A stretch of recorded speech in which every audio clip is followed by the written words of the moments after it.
my channel. Hello if you are new. So today we are going to do the February plan with me and kind of go over how January went with my new planner from Passionate Penny Pincher. So I did get this set up. I have kind of organized how I want it. I think that February will be a good test to see whether the changes I made in January work properly. And we're going to see how this goes because my baby just went down for the night. Got her right here. We'll see if she wakes up. So first off, I love that you can put the pins here. I put it on the outside just so it doesn't bulge the inside here, and I have a pin which is erasable. This is the Pilot, I believe it's Pilot. Yes, the Pilot friction pen. And so it's erasable, and then I also have a highlighter. I like to highlight the stuff that I don't get done so it's very obvious and apparent to me. So first off, in January, I just like to note I am keeping the books that I finished reading right here in each monthly tab, so it's going to be great. And then I ended up putting the meals, whether I decluttered, my goals, my YouTube videos, and then my grandma's stuff that I help prepare for the following month on the main page. And I really think, honestly, that it worked out pretty well. First of all, I use this tab, this magnetic thing, and it's been great. But I think I utilized the planner pretty well. Now, I can tell you that as you can see, as we kind of got through here, that things got a little bit less utilized, specifically up here. I definitely need to get better about using that because I really do like it. I just am not used to having it there. So I think that's just going to be practice. Now, this week seems very blank. My daughter got pneumonia, so I was working from home and there just wasn't a lot of other stuff I was doing. I was basically just in survival mode, and I ended up getting sick too. So this week does not have a lot. But we did get some stuff done here, and we actually had a pretty good time. So we can go into February. Fun fact, it's the 1st of February today when I'm filming this, and I already finished a book. I was reading it in January, but I finished it today. So first book of February is done, and that's when I do it, is when I finish it, not when I start it. So we have our meals laid out for the month. Now this is mainly dinners. If I have like any extra ideas for a specific lunch that I want to put that there. But fun fact, by planning this ahead, my husband got a preview of what we were going to have, and he was able to be like, yes, I'd like buffalo chicken. Like, he told me that, so I could put it on here. I already ordered the groceries, and minus things like when we have tacos, we'll have tomatoes and lettuce, and those would go bad by the time we have tacos, so I didn't buy that stuff. So anything that would go bad, or like, I know we're going to need milk later on in the month, even though I already have milk because we normally go through about 2 gallons a month. So stuff like that I will have to buy, but generally everything else is purchased that will not go bad on this meal list. I have goals, so read 3 books, get my shoes figured out. I'm currently cleaning out all of my shoes, and then I have to figure out kind of what I'd like, what I need to replace, what I'm good without, all that stuff. Jeans, same thing. I have jeans that my thighs touch, and so they wear through easily. Also, in addition, I'm postpartum still, and while I've lost weight, my body shape changed, so my jeans just don't fit the same, so I don't really fit into the ones pre-baby. I definitely don't fit into the maternity jeans, and so I just need to find some jeans that fit me better. And then cleaning out the office. You guys, the office has been, we have a storage room, but the office is just kind of a place where all of our like paperwork and things go to die. So I definitely need to go through that. My grandma's stuff, and then the YouTube videos that I plan on filming for the month of February, which includes the final January budget, which is already filmed and I've got to edit. And then this actually, technically the February plan with me ended up in January's, but I didn't get around to filming it again, baby being sick. So we have a pretty empty calendar, honestly, in February. Unfortunately, a lot of our stuff falls on the same days. So we have to figure that out. Like, we have 2 events here, 2 events here.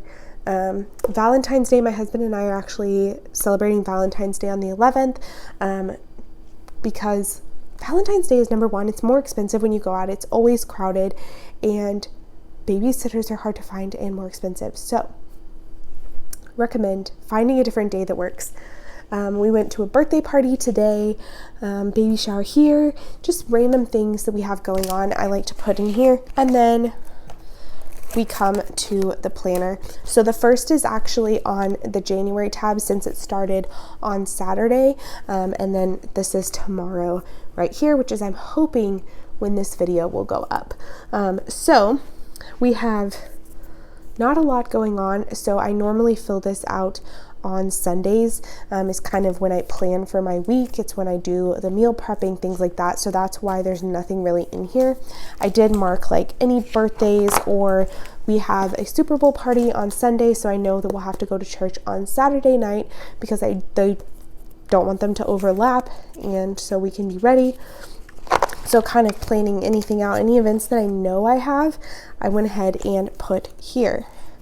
So that's kind of how I decided to fill it out. Like I said, I know that I need to definitely be better about utilizing this top section here, just because it is really useful. Now there is some things, for example, there's shower and it's in the morning task. I take showers at night, so that doesn't really utilize here, which I think is part of the problem, is I just need to stop looking at it as morning and evening tasks and just look at it as daily task in general, which means there is some overlap, such as clean kitchen counters and things like that. They're on there twice, so I could do them in the morning and the evening, but I tend to do a lot of that stuff in the evening time. I actually do clean the kitchen in the morning though, because my husband's asleep, my baby's asleep, and I'm not ready to leave for work yet, so it's just easier for me to do that. But that is kind of how I'm started utilizing this planner and how I am going to adjust to it. Now, based on this plan, of course, I was able to buy the meals and all of that stuff, but what I was also able to do was go, okay, what birthdays do we have this month? For example, I looked ahead. I was able to get the birthday party that we had for today. I was able to get a gift, a bag, everything like that, all ready to go. It was completely wrapped and ready to go this morning when we went to the birthday party. We have a baby shower next weekend. I've already gotten the gift, gotten the card, gotten the diapers. It's ready to go and sitting over here, all because of this. I was able to look ahead. I was able to plan ahead right here, and the invite was in the Sunday basket. So when I did my Sunday basket last week and prepped with my calendar, I was able to plan ahead. So that's what I did. Was last weekend I knew that we were going to hit the next month, so I planned ahead for this right here. And then also in the front of it, this one's a really big section for me that I really like. So let me pull it up right here. There's a lot of checklists. Okay, so the monthly checklist. So for example, I have the dog's heartworm. I've already got January covered, air filters. So we change these every 3 months. I actually need to ask my husband when he last changed them. He's kind of got that on his schedule, but I want to be able to put it here. Changing the razor blades. So the razor blades, restocking the bathrooms. I normally fill up our soap dispensers, restock toilet papers, all of that, even though it is on the weekly checklist. We don't need it every week, so I normally put it on the monthly checklist. Take inventory of the freezer and pantry. I do that at the end of each month so I can figure out what we have for the meals already, and then get any prescriptions that we will be running out of, so I can go ahead and get those on this list of like when I need to call into the pharmacy or get on my app and get those refilled and pick them up. So all of that stuff can be done. So pretty nice, ready to go, super exciting. I would say that if you are a checklist person, this is a great planner to have. It does take some getting used to if you're used to making your own list, because having them there is really nice, but it's less flexible because there is days. But it is actually kind of nice because I realized that having it and not having to think about what days is going to work for me really is nice, and it also keeps me kind of responsible. I do take this to work, and anytime I have thoughts, I just put them in here. And this actually, when we're at home, either lives on the counter or on the Sunday basket. My husband can see what we're going to do, and actually several times he's seen that something needed done that was on my checklist, and while I was doing something with Everly or doing another task, he was like, I can help do that. So he actually went and did it, and when I came around to doing the task, it was already checked off, which was really, really nice. So wives, anybody who's like, I don't know, got the significant other, put this out on the calendar or put this out on the counter, and you'd be really surprised. Your significant other might just see what's going on your list and decide to help out. At least that's my experience. I know not everyone has my experience, but might as well give it a try. He also is a really big fan of the Sunday basket, and he knows that any receipts or anything that I need to take care of or anything I need to take care of goes in the Sunday basket, and it's just really, really nice. So thank you guys so much for watching. Make sure to like and subscribe, and I will see you guys next time. Bye.